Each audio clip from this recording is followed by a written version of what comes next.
sobre a história do movimento. E a gente vai dividir essa série em dois blocos. Vão ser as 3 primeiras aulas com o Solomon e depois mais 3 aulas com o Samuel.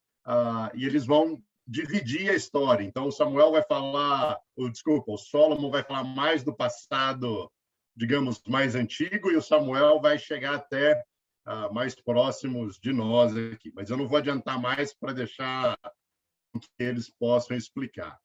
Mas logo de início, eu queria muito agradecer a disposição do Solomon, do Samuel, para nos servir aqui com essa história que é tão rica, com tantos detalhes. Eu sei que eles se prepararam bastante, estudaram muitas coisas, então a gente está bem animado para isso. Então, sem mais delongas, eu vou passar a palavra para o Solomon, para a gente poder começar. Obrigado.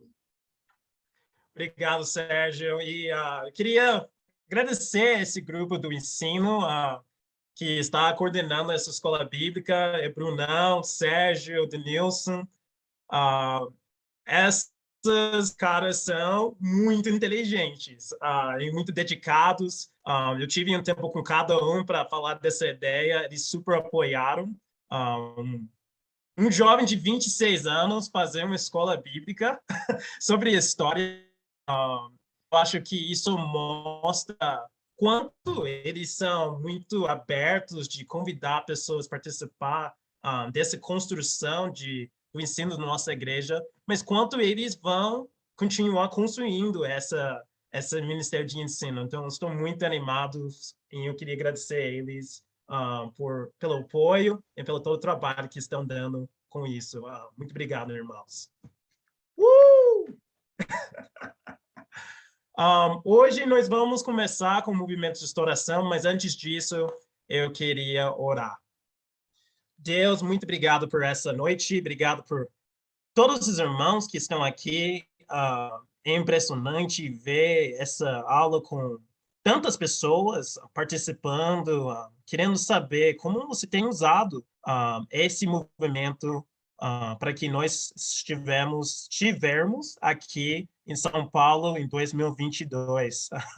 É loucura imaginar o que você tem feito ao longo desse tempo para a gente estar aqui e como você tem conduzido essa história. Tem momentos muito bons, tem momentos difíceis. A gente vai falar de tudo, entre as coisas boas e ruins, mas, acima de tudo, Senhor, eu quero que podemos ver teu agir nessa história e conhecer você cada vez mais profundamente. Então, muito obrigado por essa oportunidade. Em teu nome eu oro. Amém. Beleza, vou compartilhar a tela aqui.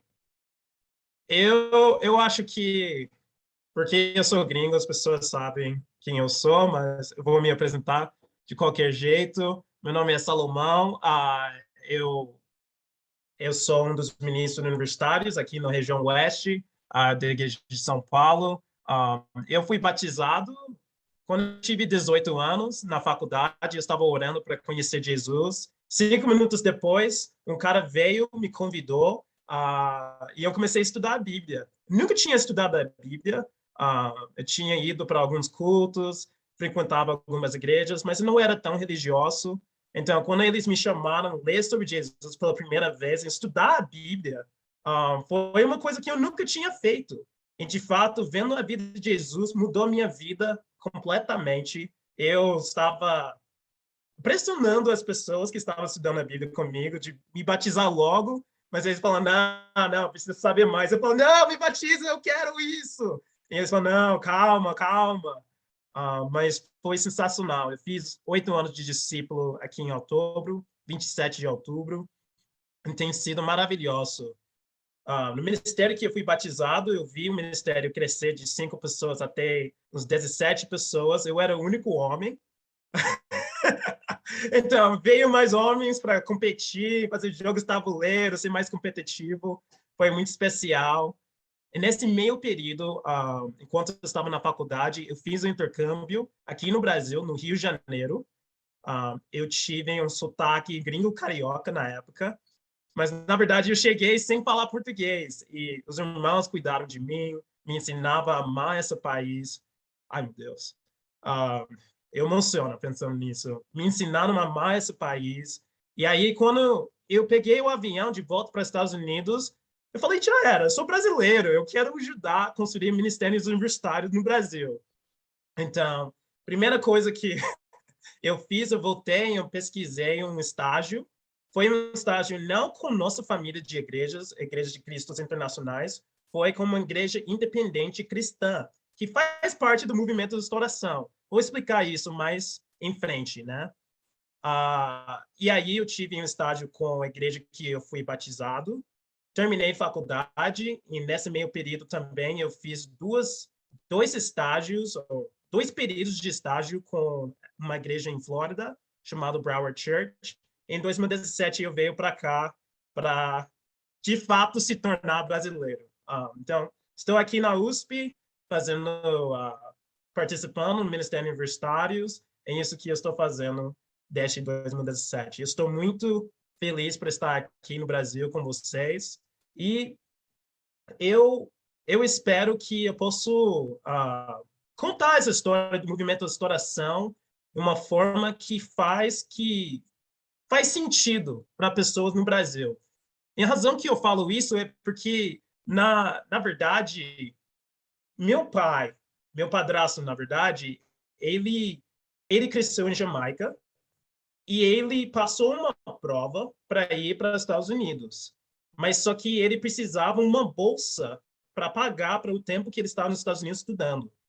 Foi os discípulos de Cristo, uma igreja do movimento de restauração, que pagou essa bolsa para ele e me participava nessa igreja. Crescendo, muitos dos meus amigos foram para a igreja de Cristo tradicional. E também eu trabalhei para uma igreja igreja independente cristã. Então, eu sei que essas são diferentes vertentes do movimento de restauração que são separados hoje, mas nós estivemos, o ano passado, todas essas vertentes estavam juntos. E para mim, por causa, muitos dos meus amigos foram para faculdades do movimento de restauração, meu pai fazia parte de uma igreja do movimento de restauração. Essas coisas da história têm muitas referências para mim. Tipo, eu consigo ver isso. Mas aqui no Brasil, a gente não tem essas faculdades do movimento de restauração, que eu não sei se seus amigos estão indo para essas faculdades lá nos Estados Unidos, como meus amigos estavam. Não tem uma igreja de Cristo tradicional em toda cidade, como tem em Texas. Então, algumas dessas coisas talvez sejam mais difíceis a gente imaginar. Porém, eu acho super importante. Por quê? No livro de Espiritualidade Emocionalmente Saudável, o autor Pete Scazzero enfatiza a importância de saber da sua família de origem. Alguns de vocês talvez tenham assistido às aulas sobre espiritualidade emocionalmente saudável aqui no Oeste. E nesse livro, ele enfatiza essa importância em como nossa família biológica marca nossa identidade. Mas será que isso acontece espiritualmente também? Nossa família espiritual marca quem nós se tornamos?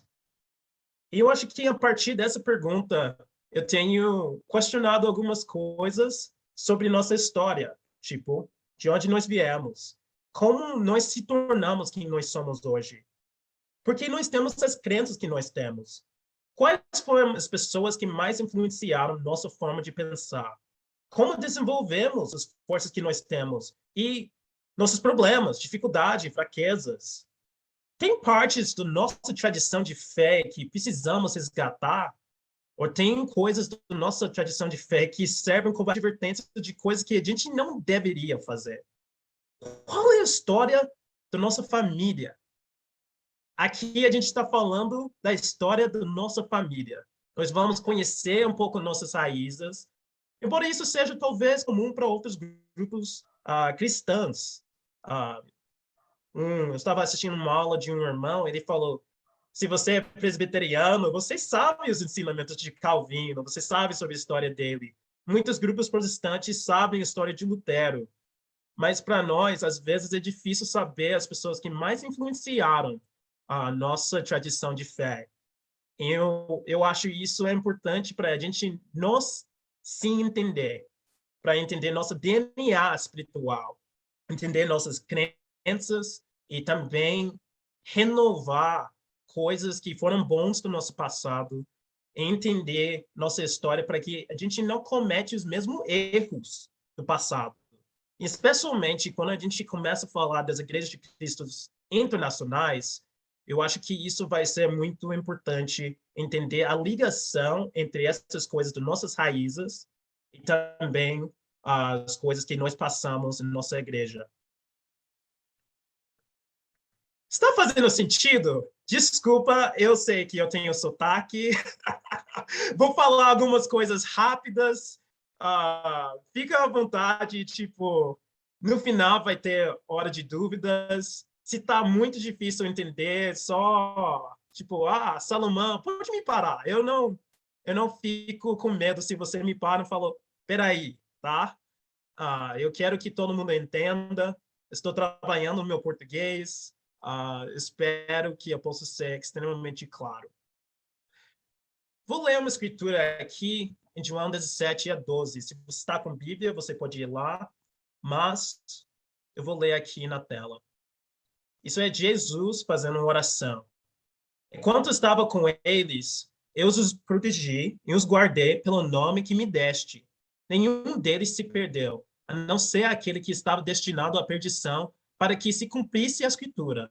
Agora vou para ti, mas digo estas coisas enquanto eu estou no mundo, para que eles tenham a plenitude da minha alegria. Deles a tua palavra, e o mundo os odiou, pois eles não são do mundo, como eu também não sou. Não rogo que te tires do mundo, mas que protejas do maligno. Continuando aqui. Eles não são do mundo, como eu também não sou. Santifica-os na verdade. A tua palavra é a verdade. Assim como enviaste ao mundo, eu os enviei ao mundo. Em favor deles, eu me santifico, para que também eles sejam santificados pela verdade. Minha oração não é apenas por eles, rogo também por aqueles que crerão em mim, por meio da mensagem deles, para que todos sejam um. Pai, como tu estás em mim e eu em ti, que eles também estejam em nós, para que o mundo creia que tu me enviaste. Essa foi uma das escrituras mais influentes para o movimento de restauração. Quando nós vamos falar dessas pessoas que influenciaram na forma que nós pensamos, eles olharam para a escritura e falam que é isso.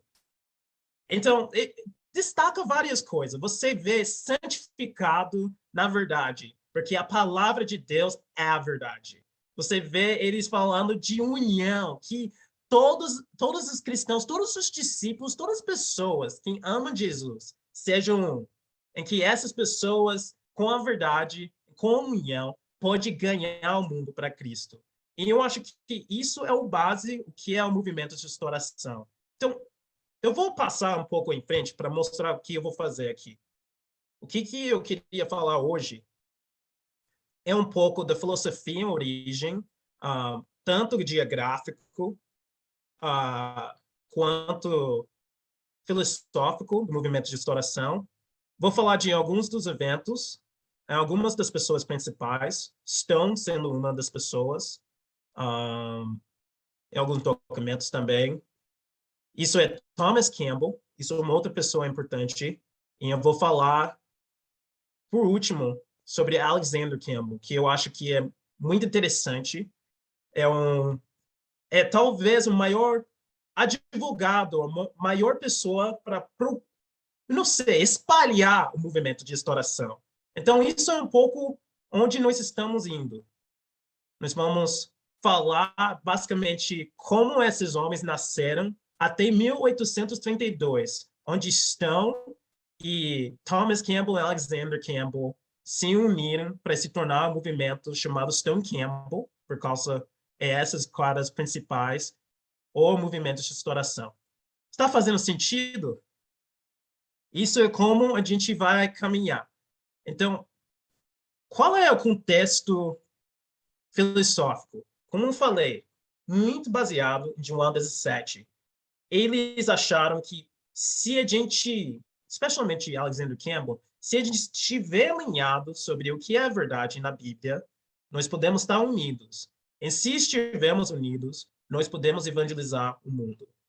Então, eles viram a Escritura como a revelação. Eles não pensaram na Escritura de uma forma meio místico, mas talvez mais pragmático. Eles eram muito influenciados pelo Iluminismo de Escócia, e por isso eles eram muito racionais, que até hoje, né, se você vai abrir 2 Timóteo 3, 16 e 17, para começar o estudo de palavra, você vê muito desse base aqui, do que eles tiveram lá atrás. É engraçado, você vê eles comentando sobre essas escrituras e falando as mesmas coisas que eu falo, um missionário no Brasil, em 2022, na USP.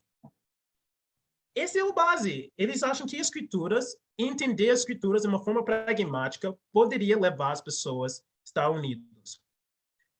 Um pouco do contexto sociológico é que, naquela época, nos Estados Unidos, tinha eu diria, uma moda.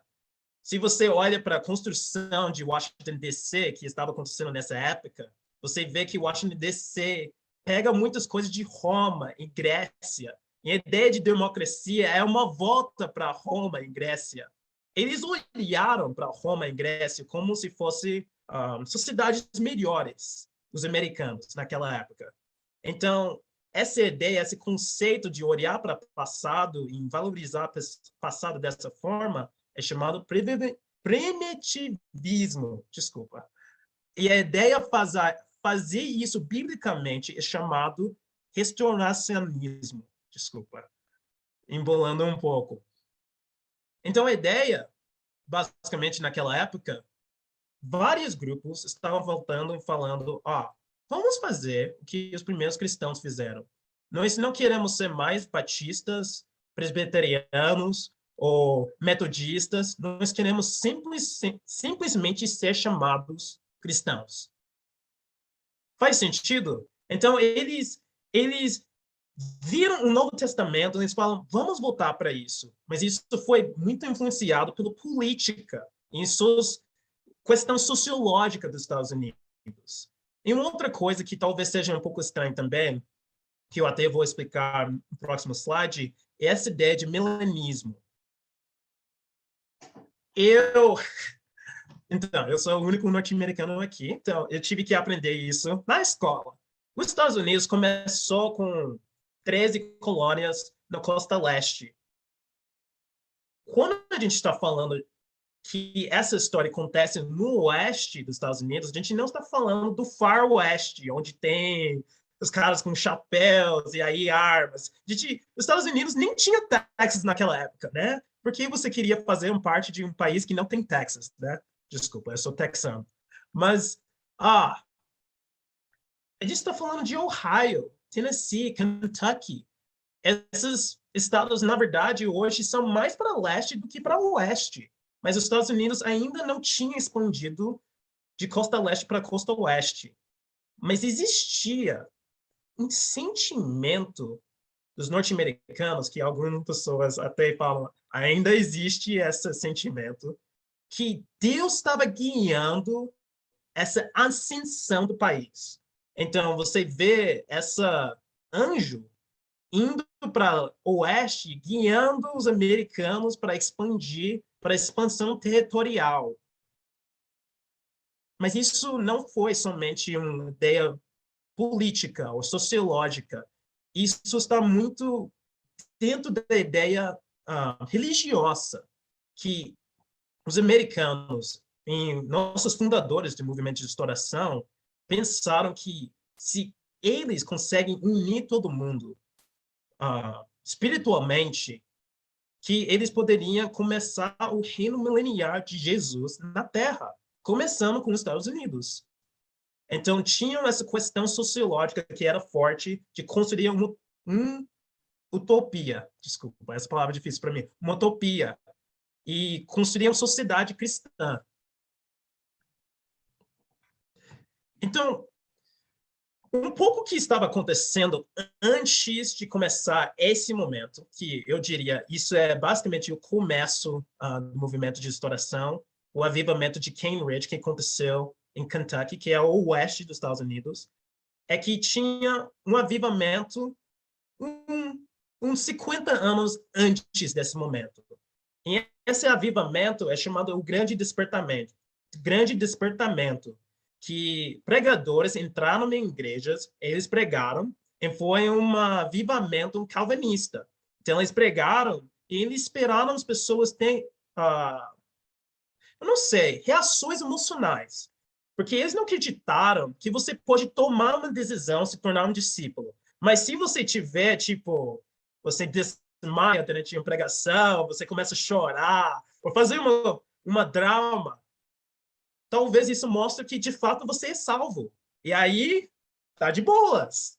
Então, essa foi a ideia. Os pregadores entraram nas igrejas e eles pregaram para ter esse momento emocional. E aqui é o segundo grande avivamento que está acontecendo em Kentucky. Aqui, a parada mudou um pouco.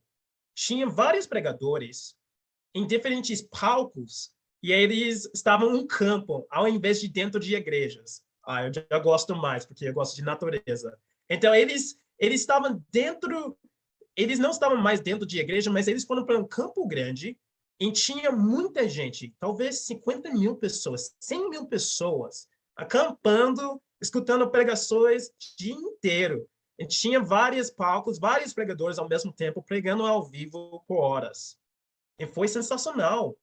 Foi muito impactante esse evento, especialmente para um jovem chamado Barton W. Stone, que é um dos fundadores do movimento de restauração. Barton W. Stone, a gente vai falar dos Campbells. Barton W. Stone é americano. Os Campbells não eram. Ele nasceu em Virgínia, perto de hoje o que é Washington, D.C. E ele cresceu no oeste dos Estados Unidos. E, basicamente, ele vai para a faculdade e um dia um pregador chega e começa a pregar. E está falando, Deus vai te julgar, tem que se arrepender. E Stone ficou com medo. Ele falou, nossa, o que eu vou fazer com minha vida? Ele ficou super medroso. Aí, ele tinha um outro pregador que entrou na faculdade depois, que pregou sobre o amor de Deus. Aí mudou um pouco. Agora ele ficou interessado em se tornar um ministro. Só que o problema daquela época, para ele pelo menos, é que ele era presbiteriano e eles acreditaram que você tinha que ter um chamado ser um pregador ou ser um ministro. Mas ele não tinha clareza se ele foi chamado ou não. Então, ele ficou na dúvida se era para fazer ministério ou não.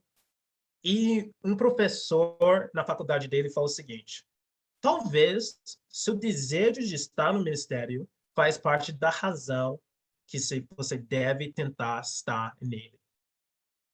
Aí Stone pega isso, ele decide, não, eu vou lá, vou tentar se tornar um pregador. Ele vai entrar no processo para se tornar um ministro presbiteriano, e ele quase está indo para a Flórida, eu não sei, fugindo, ele está saindo do prédio da igreja.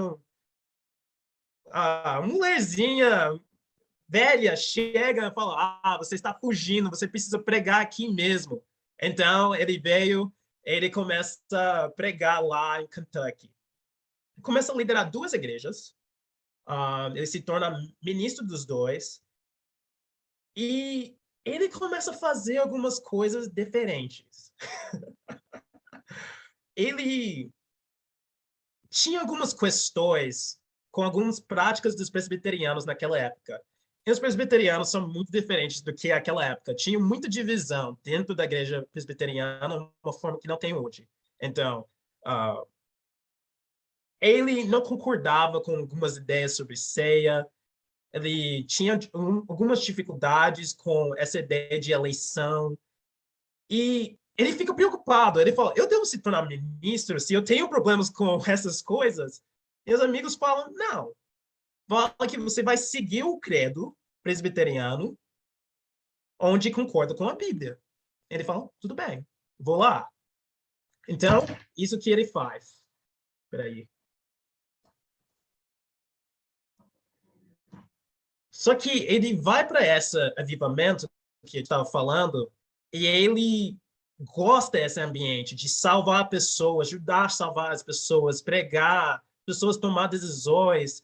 E ele se alinha com algumas dessas pessoas que gostam de avivamento. E isso começa a afastar ele da igreja presbiteriana. Então, ele foi colocado no tribunal. Tinha um rompimento entre algumas dessas pessoas que pregaram no avivamento e a igreja presbiteriana. E eles formaram uma igreja em Ohio chamada a Igreja Presbiteriana de Springfield. Só que, depois de um tempo, eles começaram a pensar talvez tem outras coisas que a gente não está pensando. Então, eles escreveram um documento, principalmente Stone, chamado Última Vontade no Testamento de Springfield. Vou falar com o Sérgio, mas eu não encontrei esses documentos fácil em português. Então, eu pedi para uma irmã do Ministério da USP traduzir esses documentos para que a gente puder ler sobre nossa história em português. Eu não acho que tem que aprender inglês para saber a história da sua própria igreja. Eu não gosto disso. Então, está traduzido. Vou achar uma maneira, colocar uma forma que todo mundo pode ler. Desculpa que não está aqui imediatamente, mas eu vou ler alguns trechos desse documento para a gente saber o que está dentro. Então, esse documento, que foi assinado dia 28 de junho de 1804, é considerado o começo do movimento de restauração oficialmente. E aí, eles basicamente falaram que aquela igreja está morta. Aquela é tipo uma pessoa que está morrendo, está escrevendo seu último testamento. E por que está morta? O que eles estão dizendo? Eu acho que é essa primeira parte aqui. Desejamos que este corpo morra e se dissolva e se afunde em união com o corpo de Cristo em geral, pois há apenas um corpo e um espírito, assim como somos chamados em uma esperança de nossa vocação. Estão dizendo que não queremos mais ser uma igreja presbiteriana, não por causa de estar contra a igreja presbiteriana, ou a gente vai criar uma nova denominação. Isso não foi a ideia deles. Eles falam, não, a gente é simplesmente cristãos. É isso. Essa igreja faz parte do resto do corpo de Deus. E aí eles encorajaram as pessoas a voltar para a Bíblia para ver essas convicções. Então eles falam essas coisas. Desculpa, o inglês é um pouco difícil também o português. Queremos que as pessoas devorantes tomem a Bíblia como um único guia seguro para o céu. E como muitos se ofendem com outros livros que estão em competição com ela, possam lançá-los no fogo se quiserem. Pois é melhor entrar na vida tendo um livro do que ter muitos sendo lançados no inferno. E aí as pessoas estudadas estão falando, que é isso? Como que eles podem queimar os livros? Desculpa, Denilson. Aqui, eu acho que essas pessoas eram estudadas. Mas o ponto que eles estão falando é que esses outros livros não te impedem não considerar a Bíblia primeira autoridade sobre como dirigir a igreja. Que outros livros, outros conceitos não sejam em primeiro lugar antes da Bíblia. E no final, eles falam o seguinte, para terminar a carta. Finalmente, desejamos que todos os nossos corpos irmãos leiam suas Bíblias cuidadosamente, para que possam ver seu destino ali determinado e se preparam para a morte antes que seja tarde demais. Eles queriam ver outras igrejas morrendo para um credo, denominação, e cada vez mais se tornando igrejas baseadas na Bíblia. Então, isso foi um pouco da ideia que eles construíram, em a ideia de restauracionismo, restaurar a igreja do Novo Testamento. vou parar com Stone, eu vou falar um pouco de Campbell. Então, Thomas Campbell, ele não é americano por nascimento. Ele, na verdade, nasceu em Irlanda e ele se tornou ministro da Igreja Presbiteriana também. Lá, no outro lado do Mar Atlântico, em Europa, vocês provavelmente já conhecem, estudam mais sobre a Europa do que eu sei, né? Nós, norte-americanos, não estudamos outras histórias muito bem.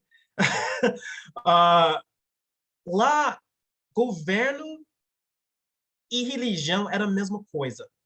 O Estado e governo é a mesma coisa. Então, as coisas eram mais tensos. Eram tensos nos Estados Unidos, essa questão de denominação, mas era ainda mais tenso lá em Europa.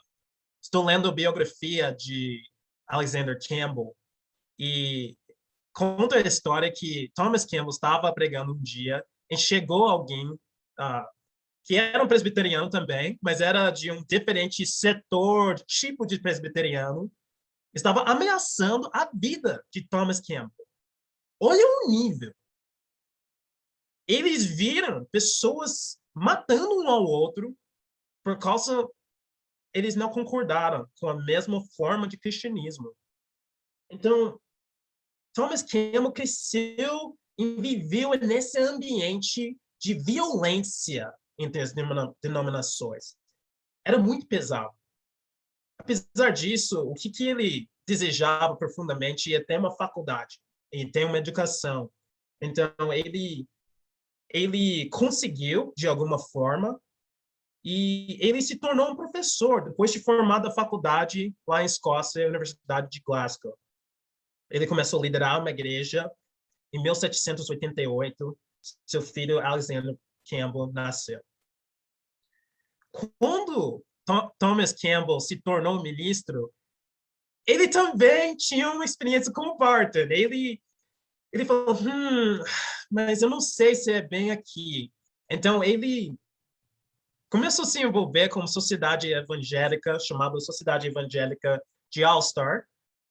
E era um grupo de pessoas, não somente presbiterianas, trabalhando juntos para evangelismo do mundo.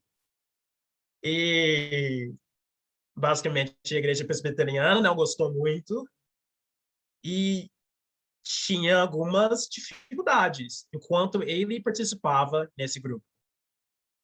Mas isso não foi a única coisa. Ele trabalhava como professor, ele tinha filhos, tinha família, ele era pobre, trabalhava muito pela igreja. Então, foi um pai integral, marido integral, professor integral, também pastor integral. E um aluno integral, porque ele estudava muito. Ele tinha o primeiro burnout, vamos dizer, do movimento de restauração. E os médicos falaram, cara, você não consegue continuar esse ritmo. Porque era muito estressante. Tudo que ele estava fazendo, além da ameaça de violência, por causa ele não concordava, talvez, com tudo que as pessoas estavam falando. Então, o médico falou, pega um barco para um tempo e vai para os Estados Unidos. Escapa esse ambiente. Não está fazendo bem. Então, ali foi. Então, em 1807, ele vai para os Estados Unidos e ele vai descansando só para chegar lá e causar mais problemas. Ele chega lá na igreja presbiteriana e ele começa a tomar ceia com pessoas que não são presbiterianos. E isso causa um tribunal contra ele. E eles expulsam ele da igreja presbiteriana lá nos Estados Unidos também. Ele não foi expulso lá em Irlanda, eu acho. Então, ele decide construir uma sociedade evangélica como ele tinha lá em Irlanda, que ele fazia parte. E eles chamaram essa Associação Cristã de Washington. Agora, isso não é Washington, D.C., nem o estado de Washington, é um lugar em Pensilvânia que ele estava. E ele escreveu o que é considerado a Constituição do Movimento de Restauração, que é chamada Declaração e Abordagem. Isso foi traduzido também, então eu vou achar uma maneira de compartilhar isso para que também podemos ler sobre nossa história em português. Ele cria essa organização com muitos dos princípios que ele tinha lá em Irlanda com aquela outra sociedade. Então, nessa declaração e abordagem, basicamente, ele fala dos princípios que orientam a associação. Ele faz uma abordagem, ele fala, ó, a forma que a gente está dividido como cristãos não está fazendo bem. Licença. Aí ele vai falando de alguns outros tópicos e no final ele falou de algumas coisas, algumas ações que eles poderiam tomar. Quais são as lemas, as coisas que vêm dessa Constituição que até hoje a gente pode ver em nossas igrejas? Número 1. Vou tentar ler, mas é um pouco complicado. Que a Igreja de Cristo na Terra é essencialmente, intencionalmente e constitucionalmente uma, consistindo de todos aqueles em todos os lugares que professam sua fé em Cristo e obediência a Ele em todas as coisas de acordo com as Escrituras, em que manifestam, mesmo por seu temperamento e conduta, de nenhum outro, como nenhum outro, pode ser verdadeira, apropriado, chamado de cristão. Eles falaram que nós somos cristãos, mas nós não somos os únicos cristãos. Eles acreditaram que o que é importante é a igreja seja um. O segundo aqui, que é muito famoso, que vem desse documento, é onde as escrituras falam, nós falamos. Onde eles estão em silêncio, nós estamos em silêncio. Que na segunda aula eu vou falar um pouco sobre isso. Tem várias interpretações do que significa isso. Pessoas acreditam que isso vem de Zwingli, que é uma outra pessoa de história da igreja. Algumas pessoas acreditam que, se a escritura é em silêncio, eu posso falar, eu, líder da igreja, falo o que você deve fazer. Outras pessoas acreditam que, se a escritura está em silêncio, a gente pode fazer nada. É por isso que na Igreja de Cristo, por muito tempo, não tinha instrumentos, porque você não vê instrumentos no Novo Testamento. Então, eles falaram que você não pode ter instrumentos no culto. Então, essa frase é muito polêmica, né? Porque haja várias interpretações. Terceira frase aqui, na fé e unidade, na opinião e métodos, liberdade, em todas as coisas, caridade. Na quarta, nenhum livro senão a Bíblia, nenhum credo senão o Cristo, nenhum nome senão o nome divino. Então, a ideia é usar nomes bíblicos para as coisas. Então, eu não sei, isso até estudo de discípulo que a gente faz hoje. A gente fala, qual é o nome que a Bíblia usa para os cristãos? E a maioria das vezes é discípulo. Essa ideia é muito usada no movimento de restauração até nesse momento. Os seguidores, as pessoas que andavam com os Campbell se chamaram discípulos, por causa dessa ideia de dar nomes bíblicos. A Igreja de Cristo, ao invés de uma igreja metodista ou batista, tem muito a ver com usar nomes bíblicos. Por final, o resto do tempo eu gostaria de falar sobre Alexander Campbell. Antes de falar de Alexander Campbell, ele é polêmico. Tem muitas coisas boas que veio do Alexander Campbell. Tem muitas coisas que não são tão boas que veio do Alexander Campbell. Na aulas de Samuel sobre as igrejas de Cristo internacionais, nossa família de igrejas, nós vamos falar de um líder muito influente do nosso movimento chamado Kip McKean. Existe recentemente um grupo de mestres dentro da nossa igreja de famílias que tem feito uma comparação entre Alexander Campbell e Kip McKean e tem visto as coisas similares enquanto como eles influenciaram, como eles eram poderosos em a forma de liderança, que eu acho super interessante. Eu acho entender Alexander Campbell, entender como ele pensava, é uma forma de entender profundamente nossas raízes e como nós pensamos, porque ele especialmente influenciou as igrejas de Cristo tradicionais e também, por causa disso, as igrejas de Cristo internacionais. Então, só um minutinho, eu vou beber um pouco de café aqui. Estava falando para Sérgio que depois das 8 horas você já começa a ser um pouco devagar. Então, preciso um pouco de café. Se Thomas Campbell construiu uma constituição e basicamente fez alicerces filosóficas do movimento de restauração, em Barton era a pessoa meio começando o movimento. Alexander Campbell era o cara que executou as ideias deles e também era advogado do movimento. Ele também nasceu lá em Irlanda. O pai dele é Thomas Campbell. Então, a gente falou um pouco como é que era aquele ambiente que ele cresceu. Ele era filho do pastor, né? E ele viu as situações que o pai se meteu quando ele queria estar unido com pessoas diferentes. Ele viu quanto o pai trabalhava e era professor.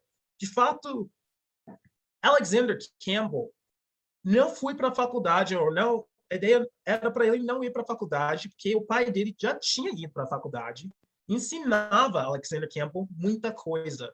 Você pode ver as pregações de Alexander Campbell com 20 anos. E são bem melhores do que minhas pregações. Com 20 anos, bem melhor do que muitas pregações com 20 de pessoas de 30 anos, 40 anos, de 50 anos. Porque ele era muito bem educado pelo pai. Ele, de fato, ele vai ter um momento que ele vai para a faculdade só para alguns meses e ele acha que o ensino da faculdade nem se comparava com o ensino do pai. Então, ele cresceu nesse ambiente da igreja, uma família que tinha uma educação, apesar de ser pobre. E quando o pai foi, alguns anos depois, eles decidiram ir também para os Estados Unidos. Só que, no meio de uma noite, pegando o barco, o Alexander acorda e ele tem um sonho que o barco tinha batido nas pedras. Mas não era um sonho, realmente aconteceu. Eu não sei se foi algumas noites depois ou foi na mesma noite. O barco atingiu as pedras e começou a afundar. Então, eles ficaram presos lá na Escócia. Assustou até o bebê, né? Eles ficaram presos.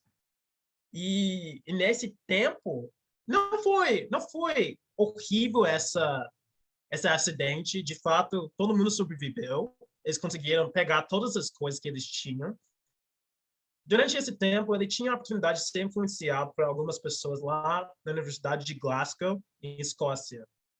E foi durante esse tempo que Alexander Campbell começou a pensar diferente sobre algumas coisas da igreja presbiteriana. E, como eu falei, a igreja presbiteriana era bem diferente naquela época do que é hoje.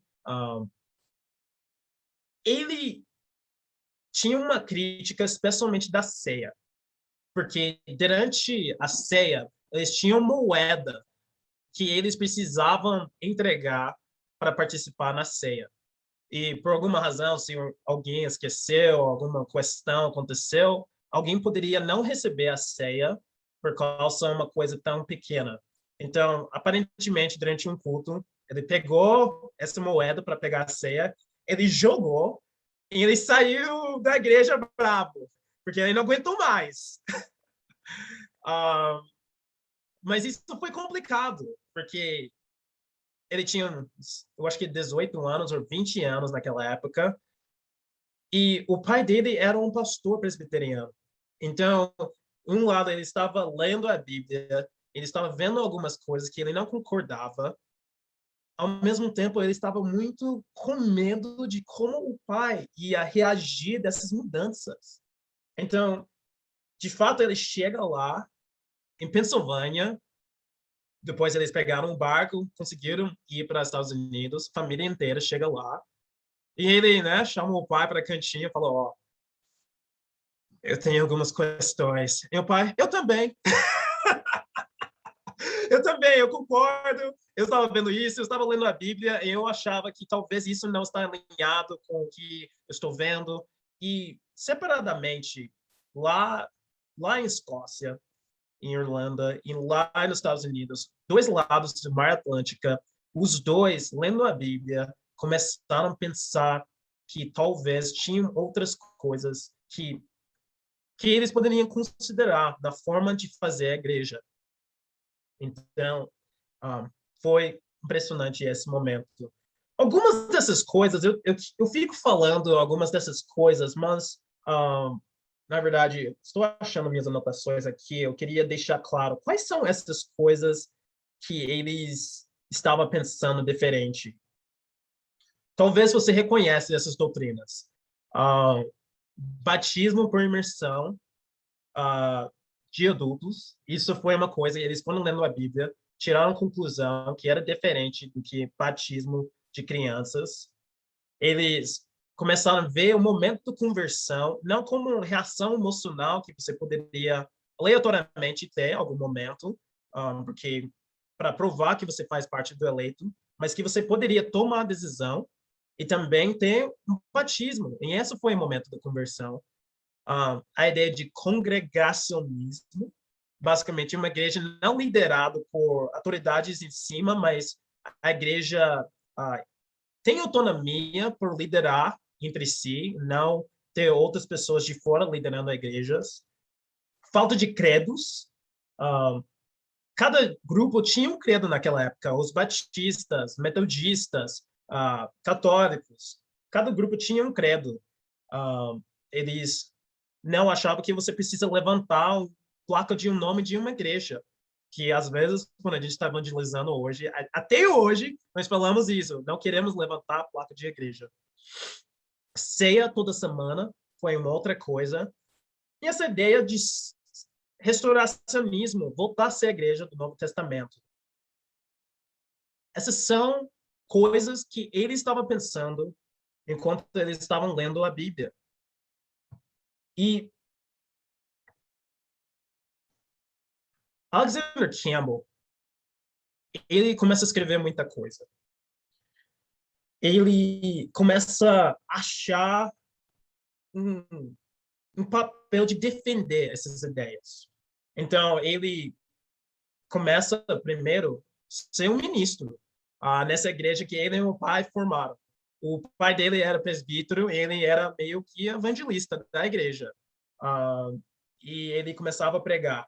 Uma das pregações mais importantes de lembrar dele é essa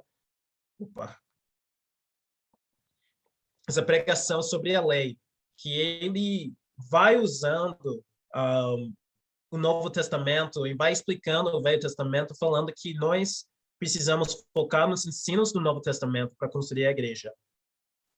Esse sistema cristão é a teologia sistemática dele, e essa Batista Cristão é uma revista que ele escrevia com frequência. Batista Cristão porque ele era muito envolvido com os batistas naquela época. De novo, eles não queriam criar uma nova denominação, ou eles não queriam se alinhar com algum tipo de credo. Mas eles passavam muito tempo perto dos batistas. E aí ele chamou essa revista que ele escreveu, Batista Cristão. Então, foi muito interessante, especialmente quando a primeira filha dele nasce, porque ele fica com dúvida se ele deve batizar a filha dele. E ali ele vai estudando a Bíblia e ele tira a conclusão que ele não deve batizar a filha dele. E ele, na verdade, deveria ser batizado e o pai dele deveria ser batizado, uma família dele deveria ser batizado. Então, eles chamam o ministro batista para vir batizar eles. Vamos ver aqui. Depois dessas coisas, ele começa a fazer debates também. Em 1820, ele faz um debate com o presbiteriano. Alguns anos depois, ele faz isso. E ele começa a se tornar cada vez mais famoso regionalmente. Ele começa essa revista em 1823. E em 1826, ele lança uma nova tradução da Bíblia, do Novo Testamento. É a primeira versão moderna dos Estados Unidos, da Bíblia. Ele começa a usar isso. Um fato interessante, em 1829, ele teve um debate com um cara chamado Robert Owen. Robert Owen era do país dos Gales, e ele era convencido que poderia construir uma sociedade sem religião, sem cristianismo, que poderia beneficiar todas as pessoas, especialmente as pessoas que não tinham direitos ou dinheiro. E ele queria criar essas sociedades não cristãs para criar uma utopia. Ele era instrutor de um cara chamado Friedrich Engels, Engels que se alinhou com Karl Marx para escrever o Manifesto Comunista. Então, o Alexander Campbell debateu esse cara, Robert Owen.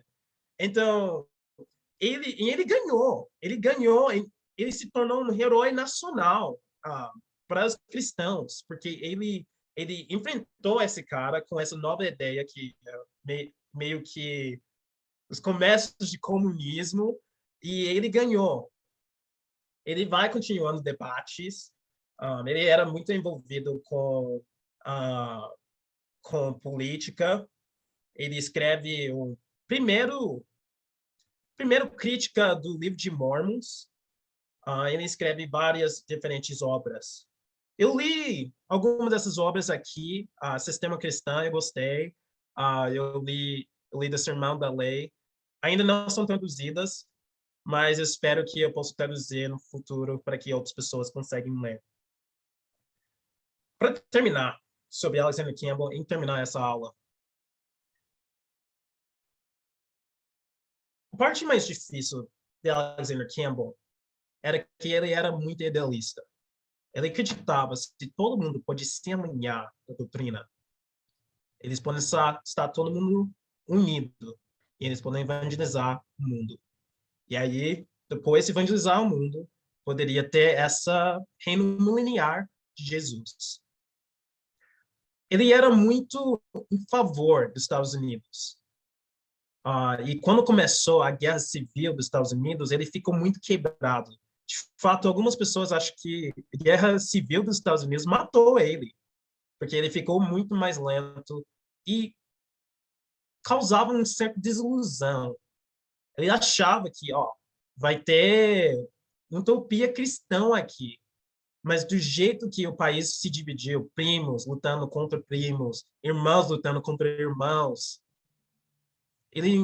foi difícil ver essa ideia que ele tinha da restauração e dessa sociedade cristã se formando, era difícil ver. Então, isso foi difícil para ele. Alexander Campbell é uma grande figura, como eu falei, partes boas, partes ruins, como qualquer um de nós, né? Mas ele era muito reconhecido. Ele pregou em Washington, D.C., várias pessoas do Congresso veio, ele jantou com o presidente, ele pregava pela Inglaterra inteiro. Ele era a pessoa mais reconhecida do movimento de restauração. Inclusive, futuro presidente Garfield era o advogado dele. Na próxima aula, eu vou falar de um discípulo do presidente, talvez, que virou presidente dos Estados Unidos. Mas isso é spoiler para você ver semana que vem. Mas Alexander Campbell é super importante para a gente entender um pouco quem nós somos. Então, para rever, Barton Stone, ele começou lá esse movimento como última vontade de Springfield, em avivamento de Cane Ridge, declaração e abordagem, meio que a constituição do movimento de restauração. Thomas Campbell, junto com seu filho Alexander Campbell, formaram a igreja de Brush Run. Alexander Campbell tinha muitos debates, pregava muito, escreveu revistas. Nos próximos aulas, a gente vai falar agora sobre a expansão do movimento, união de Stone e Campbell, porque eles vão se unir em 1832. São grupos separados, eles vão se unir. Walter Scott vai ser evangelista principal do movimento. Em Raccoon John Smith, também um evangelista, mas ajudou com essa união entre os grupos de Stone e grupos de Campbell. Então, isso é meio que é a linha de tempo, com isso acontecendo 1800 até 1832. Eu queria deixar aberto para dúvidas. Obrigado.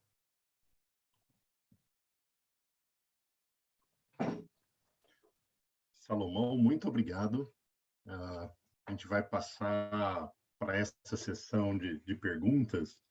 Então, eu vou pedir, se você quiser fazer uma pergunta, eu vou pedir para você clicar ali na mãozinha, ou se você quiser digitar também sua pergunta aqui no chat, e aí eu posso ir chamando cada um que quiser participar, tá bom?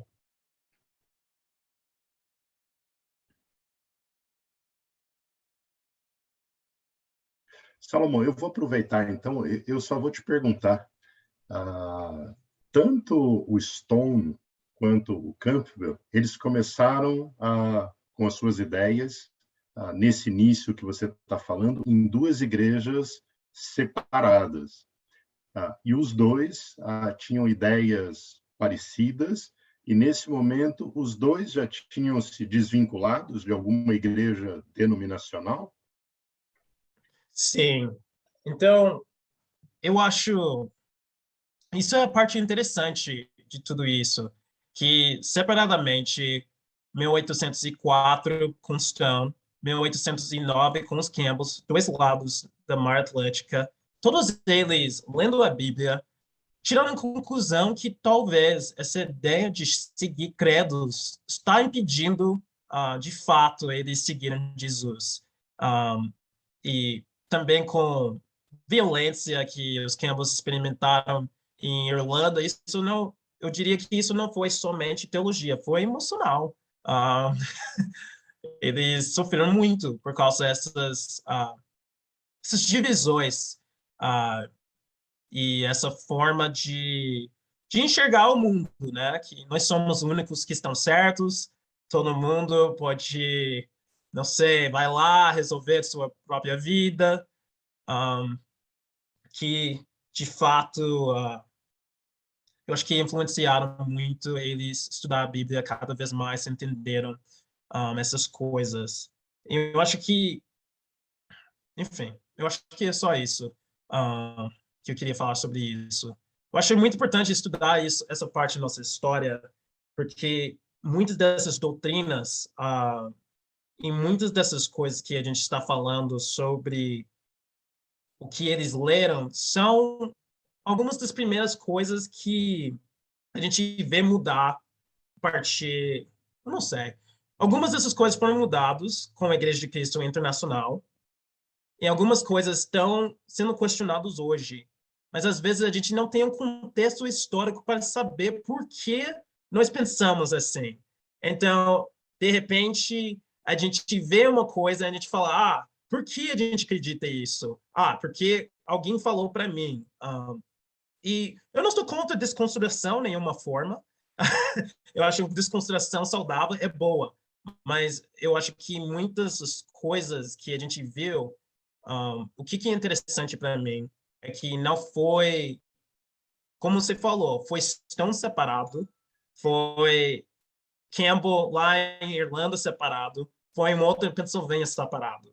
E isso, para mim, é muito interessante considerar quando eu estou pensando sobre essas questões. Não sei se isso fez sentido, mas eu achei importante considerar isso quando a gente pensa sobre essas questões teológicas. Legal, obrigado. Sueli? Sueli? Boa noite, obrigada pela aula excelente, né, sobre a história.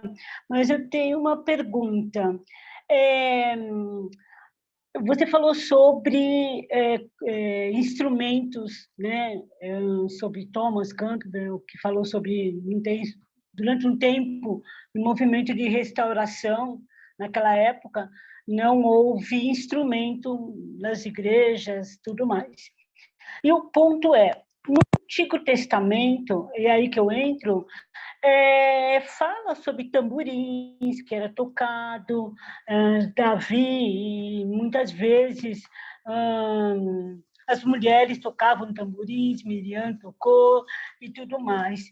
E o que esses líderes falavam sobre o Novo Testamento em relação a isso?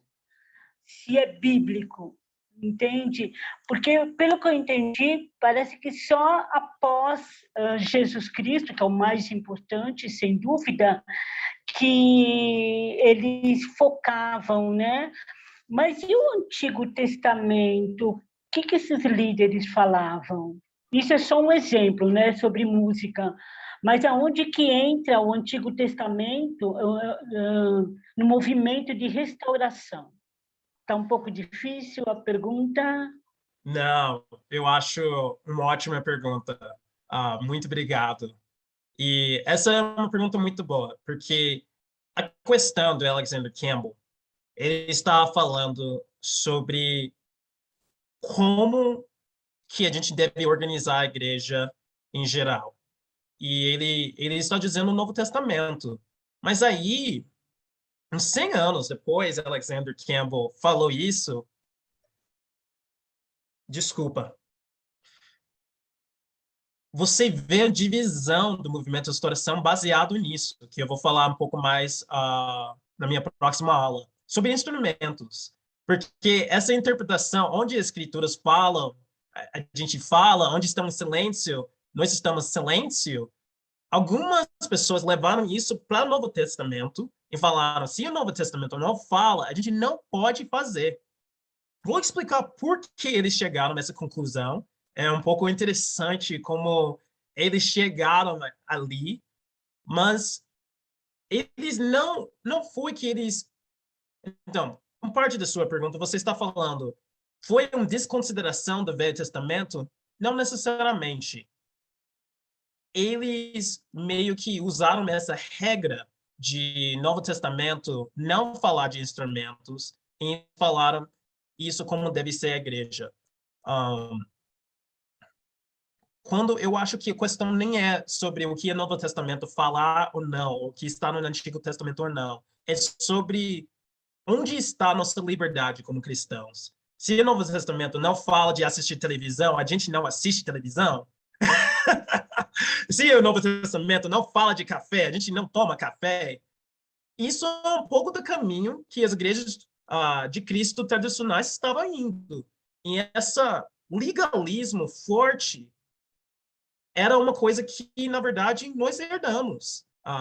Não estou falando como, Salomão está dizendo que nossa igreja é legalista. Não estou falando. Na verdade, isso é uma coisa que Steve Canard e outros mestres da nossa igreja falam, que a igreja de Cristo tradicional era extremamente legalista.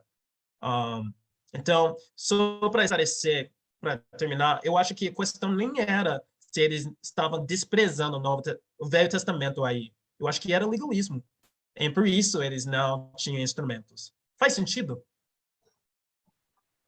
Obrigada. Nada. Legal. Clementina. Clementina. Está mutado, Clementina. Muito obrigada, Salomão, pela aula. Foi muito legal. Foi uma ótima introdução, né? E ver quem são os nossos influencers, né? Na fé. Porque, nossa, foi muito, muito profundo, assim, as coisas que você falou e você foi falando e eu comecei a identificar, né? Nossa igreja, realmente, em alguns aspectos. Para mim, uma coisa que chamou bastante atenção foi quando você falou da abordagem racional e pragmática, né? Eu acho que é uma coisa bem, bem forte, né, na nossa igreja, é uma coisa que eu vejo, assim, né, como uma coisa muito presente em nós e que nos afasta um pouco daquela questão do avivamento. Então, para mim, isso é uma situação conflitante, né, quando fico muito objetiva, muito prática, muito legalista, né? Acaba me tornando assim e afastando dessa questão do avivamento, que é uma questão pessoal, né? Que deve ser uma busca minha pessoal.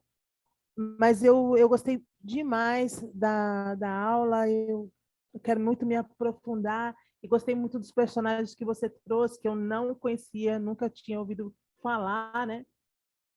E ver como Deus trabalha por meio da palavra dele, no fim das contas é isso, né? Como a palavra de Deus tem o poder de tocar a mente, um coração humano e movimentar, impulsionar, né? Trazer aquele inconformismo que busca uma reforma, né? Então eu fico bem impressionada e bem impactada mesmo, não gosto de usar essa palavra, mas é isso. Com a palavra de Deus, né? Que vai acima da intelectualidade humana, né? Independente do cara ter estudado X ou Y, mas a palavra de Deus é capaz de mudar o mundo. Muito obrigada, viu? Foi incrível. Muito obrigada. Obrigado. Essa questão do intelectualismo e pragmatismo é muito interessante, porque eu acredito que a Bíblia fala a gente deve amar Deus com toda a nossa mente. O que eu vejo, eu fui muito traído para o nosso movimento por ser um pouco mais racional, porque eu vi muitas coisas emocionais, mas eu falava, mas eu não sei se cristianismo faz sentido. Mas ao mesmo tempo, o que eu tenho descoberto, meu caminhado com Deus, que é muitos anos, né, Nelson? Eu olho para Nelson, não é muitos anos que eu estou andando com Jesus. Tem Nelson, tem Sérgio aqui, mas que é importante desenvolver essa lado emocional, especialmente ser saudável emocionalmente. Acredito que, às vezes, racionalidade pode ser uma busca minha a não lidar com minhas emoções. Então, eu acho muito importante isso. Luiz Felipe? Primeiro, agradecer pela aula, que eu acho que foi realmente muito boa. Me fez pensar muitas coisas aqui, né? Eu que sou aquele cara das conexões, né? Eu fico aqui viajando nas ideias. E uma das ideias foi do que eu já estudei em sociologia, que é lá do Max Weber, que ele lá na Ética Protestante do Espírito do Capitalismo, ele fala que muito do fato de os cristãos da Grã-Bretanha ter ido para os Estados Unidos é por causa das guerras que tiveram, enfim, das brigas, né? Lutas religiosas. E quando eu li aquilo no Weber, eu falei, mas lutas religiosas ali na Grã-Bretanha, enfim, ficou meio obscuro, né? E agora você falando, eu achei bem interessante. Além desse ponto, eu fiquei assim, me perguntando, porque você falou um pouco dessa questão, eu não sei se ficou claro para mim, pelo menos, né? Mas o Weber também vai citar que muita questão da vocação que vem do Lutero é uma coisa que foi muito pregada entre os protestantes. Então, se você tem uma vocação de ser um pastor, se você tem a vocação de ser um sapateiro, enfim, isso e aquilo, é porque Deus colocou isso para você e você vai seguir. E aí eu fiquei pensando nisso, né? O que esses caras, se tinha alguma ligação, não sei se você vai falar isso também, responder agora, ou vai ser numa próxima aula, né? Mas se tinha alguma conexão, tanto com essa questão do Lutero de vocação, quanto a questão do Calvino sobre a predestinação. Se tem alguma relação, se esses caras pensavam similar do Calvino, porque muito do que deu para perceber é que todo esse movimento de restauração vem muito da igreja presbiteriana. E a presbiteriana tem uma forte influência do Calvino. Então, eu queria saber mais sobre isso, né? Como que foi essa ideia de vocação que você já explorou um pouco e se eles tinham também essa questão, essa conexão com predestinação ligada lá com os calvinistas. Eu acho que eu não sei se eu posso responder sobre Lutero e Calvino. Bom, mas sobre nossas influências, né? Eles tiveram muita dificuldade com essas doutrinas sobre vocação. E eu acho que em parte disso é quanto isso era forte nos Estados Unidos e talvez, não sei se existe essa palavra, hegemônico, os puritanos, a ética puritana, o que eles fundaram em Boston de educação, Harvard, até o maior intelectual que os Estados Unidos produziu é Jonathan Edwards. Todos eles eram calvinistas. Que, honestamente, a gente bebe da fonte de o que eles produziram mesmo, até hoje. Então, eu acho que, em parte da dificuldade que eles tiveram quando estava tendo dificuldade com por que essas pessoas são eleitos, a gente não pode associar com essas pessoas, porque eles foram predestinados e eles não. Eles são inimigos, eles não são salvos por Deus. Eu acho que foi isso que foi iniciando muitas dessas coisas que eles sentiram. Sobre pegar a linhagem da vocação desde Lutero até Calvino entre as reformadoras, eu não consigo fazer isso, desculpa. Talvez isso é uma pergunta do Nilson ou outra pessoa. Mas com certeza tinha um efeito em as pessoas que até nos influenciam até hoje. Legal. Salomão, vou pedir então para o Guilherme. Ô, Salomão, tudo bem? Tudo bem. Tudo Como bem, está? meu irmão. Saudade de você. Estou deitado aqui, estou um travesseiro aqui atrás, tá? Estou com a Natália aqui, ó. Dá uma alô, Nath. Olá. Mas eu queria te agradecer, tá? Aprendi muitas coisas novas, assim. A gente tem muito pouco acesso a material, né, aqui no Brasil. Eu estou há mais de 15 anos estudando o movimento de restauração e dificuldade, às vezes, de acessar o que você falou, a nossa proximidade com outras igrejas, né, que às vezes detinham, né, o conhecimento e nem tudo estava disponível na internet. Então, eu aprendi muita coisa nova, te agradeço, tá? Eu queria te perguntar, meu irmão, se você se esqueceu ou se talvez você não viu, né, mas tem um documento também do Alexander Campbell, que é muito emblemático, que é um ensaio sobre a remissão de pecados. Esse documento, ele é muito, acho que ele é muito importante até para nós lermos como igreja, né? A tradução dele, não sei se vocês irão traduzi-lo também, ou se você tem ele já traduzido, né? Porque a base da nossa soteriologia, quer dizer, da nossa mecânica da salvação, da metafísica que a gente crê, né, em relação ao batismo, tudo que a gente crê está nesse documento, né? Um documento muito importante da teologia de Campbell que nos atinge, nos alcança hoje, mais do que a eclesiologia e a própria liturgia, que a gente na história vai ver muito bem acontecendo, né? Essa questão da Igreja de Cristo, instrumento, tudo isso. Mas o próprio tema da regeneração batismal em Campbell foi motivo da divisão do movimento. Eu sei que você provavelmente vai falar isso nas próximas aulas, né? Mas a minha pergunta é, se o ensaio sobre a remissão de pecados você intencionalmente não citou, ou se talvez você não ia traduzir, ou se esse é um documento que passou aí desapercebido. O que você poderia dizer sobre isso? Eu li esse documento e eu achei interessante. De fato, se trata do nosso soteriologia. Peraí. Eu não sei se eu coloquei junto com... Estou olhando.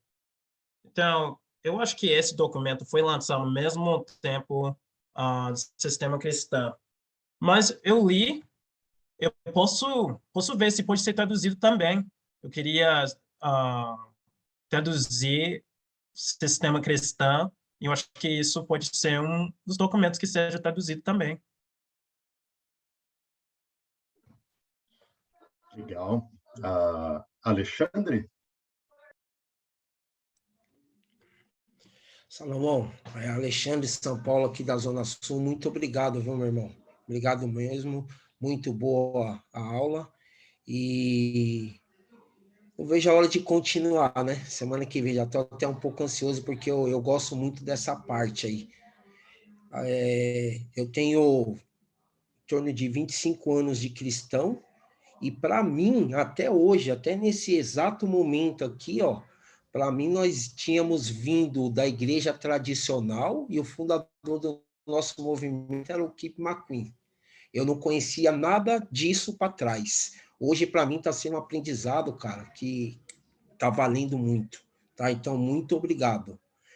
E eu até pus a pergunta no chat, é só se naqueles tempos que você falou da história, né? Alexander Campbell e tudo mais, se havia essas ideias como a gente tem hoje sobre seitas, né? Ou isso veio mais para os nossos tempos atuais, ou se falava disso naquela época. Na verdade, é mais uma curiosidade do que uma pergunta, né? Então é isso, e mais uma vez aí, muito obrigado, viu, meu irmão? Muito bom. Nada. Eu acho que um pouco o que Guilherme falou, tem muita coisa que precisa ser traduzido para português, honestamente, sobre nossa história. E eu passei bastante tempo lendo esses documentos, eu conversei com o mestre da nossa igreja, também um professor que estuda isso, para ver se eu entendi direito, né, as partes maiores. Então, eu fico feliz que se agregou alguma coisa. De fato, nós temos raízes antes de Kip McKean. E eu estou falando, até Crossroads, que Samuel Wells estava falando, era um pouco mais influente em algumas coisas do que Kip. Então, eu espero, vai ter muitas coisas que vão agregar para a gente entender mais quem nós somos. Sobre seitas, partir do segundo grande avivamento, os Mormons acreditaram no restauracionismo, eles achavam que estava restaurando a igreja do primeiro século. Testemunhas de Jeová acreditam em restauracionismo, achavam que estava construindo a igreja do Novo Testamento. Tinha movimentos de restauração, tinha os metodistas que estavam explodindo, tinha vários grupos naquela época que hoje talvez sejam considerados seitas algumas. Eles chamaram seitas, eu acho dificilmente, mas existia algumas desses grupos que a gente conhece hoje, com certeza, eles estavam formando especificamente nessa época que esse ambiente dos Estados Unidos, que era de expandir, né? E também tinha uma experimentação religiosa que não era aberto lá em Europa, conduziu para isso acontecer, né? E aí, com o movimento missionário, no final a partir de 1860, 70, esses diferentes grupos foram expandindo pelo mundo inteiro. Então, eu não sei, isso é uma coisa sociológica, né? Especialmente sobre as seitas. Eu foquei mais na parte teológica,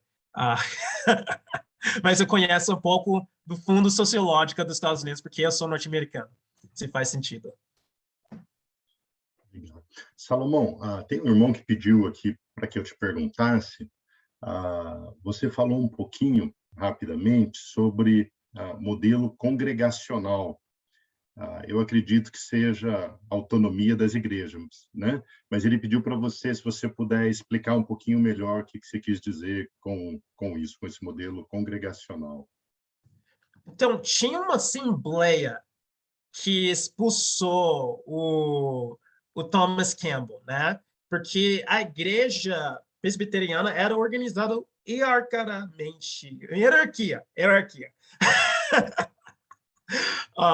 Às vezes eu sei a palavra, mas saindo da minha boca sai mais complicado do que eu imaginava. Então, sínodo, exato.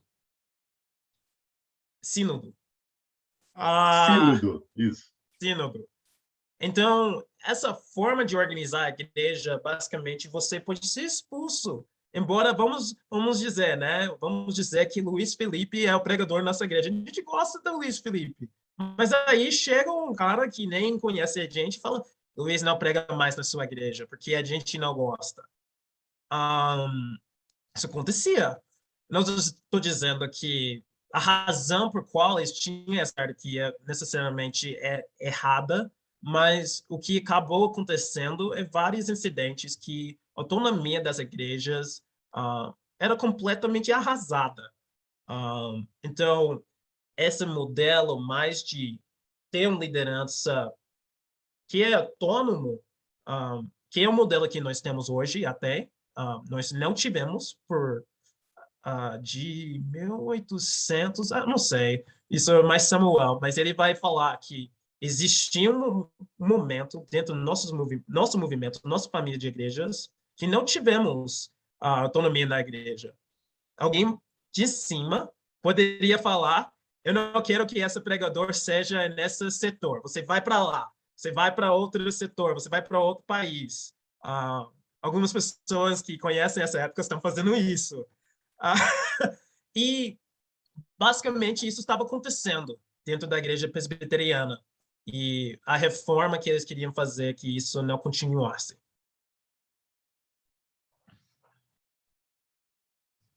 Brunão.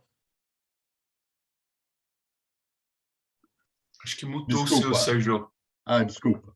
Só antes do Brunão, tinha mais uma pergunta aqui no chat. A pergunta é: então, o movimento de restauração, ele nasceu de uma discordância de denominação? Da ideia de denominação, não especificamente da igreja presbiteriana.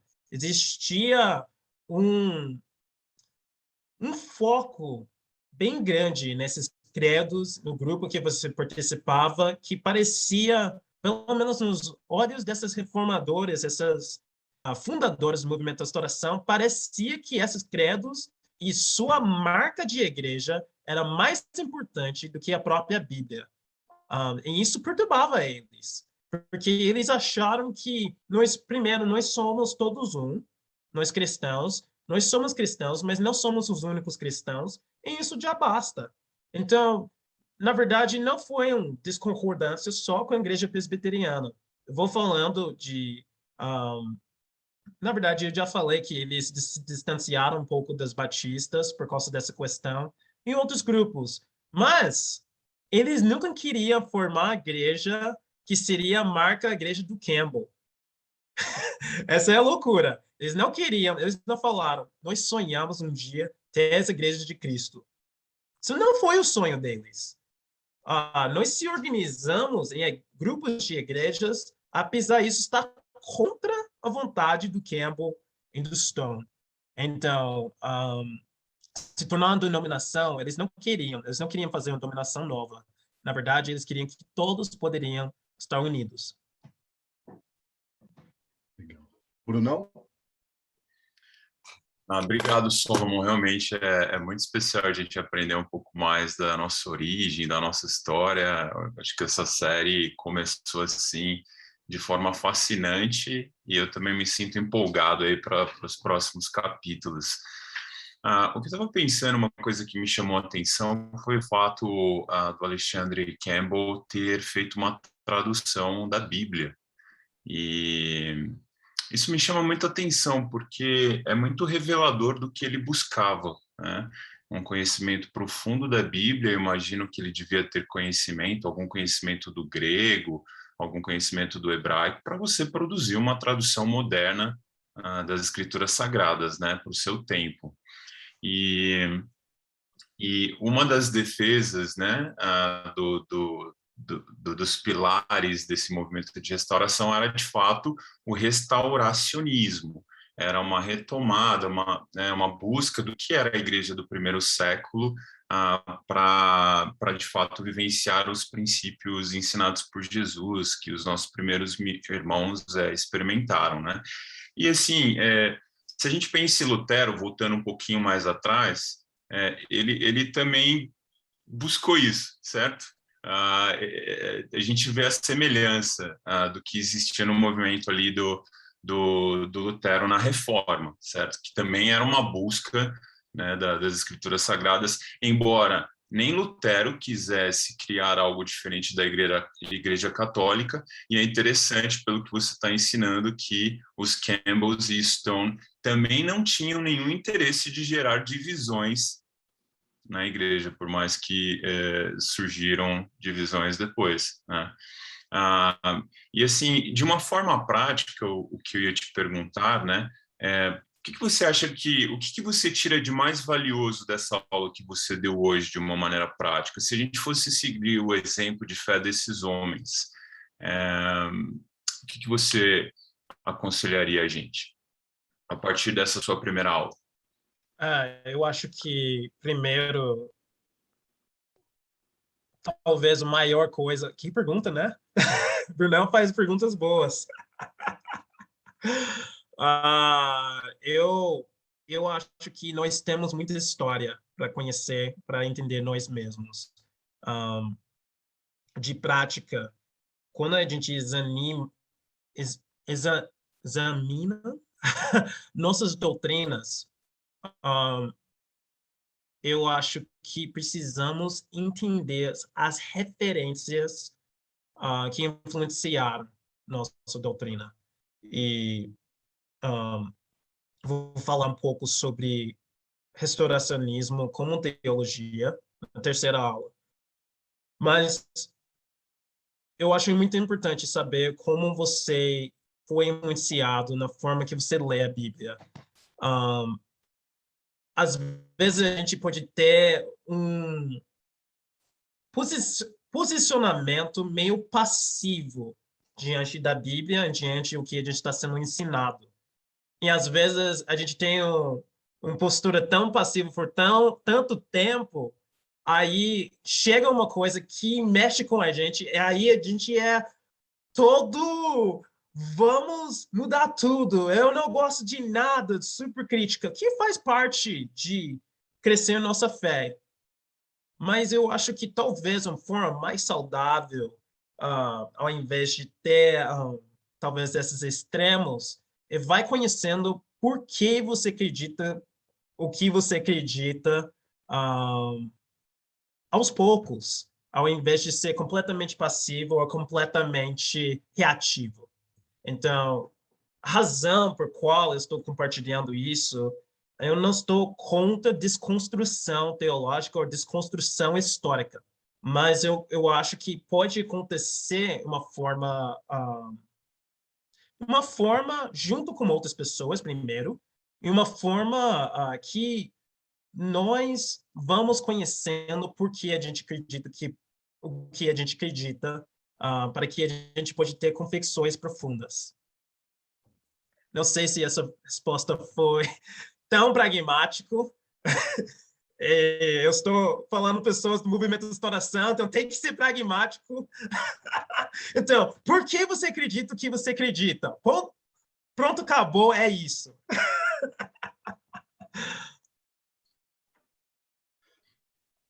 Legal, Salomão. Eu estava aqui pensando no que a Clementina falou sobre ser impactado. Eu imagino que essa palavra deve ter vindo do Alexander Campbell, porque ela chegou aqui desde o início da igreja. Mas, Salomão, queria, na verdade, muito te agradecer. Acho que essa primeira aula foi incrível, colocando as bases aí para a gente realmente entender nossa história. Eu estou muito animado para continuar. Aí, como a gente está vendo, eu sei que muita gente não conhece dessa história, né? Por isso, eu acho muito rico cada um desses passos que a gente pode dar para ter essa visão bem mais clara realmente da nossa história, né? Então, eu queria muito te agradecer todo mundo que esteve aqui com a gente hoje à noite e espero vocês quarta-feira que vem, tá bom? Pessoal, muito obrigado.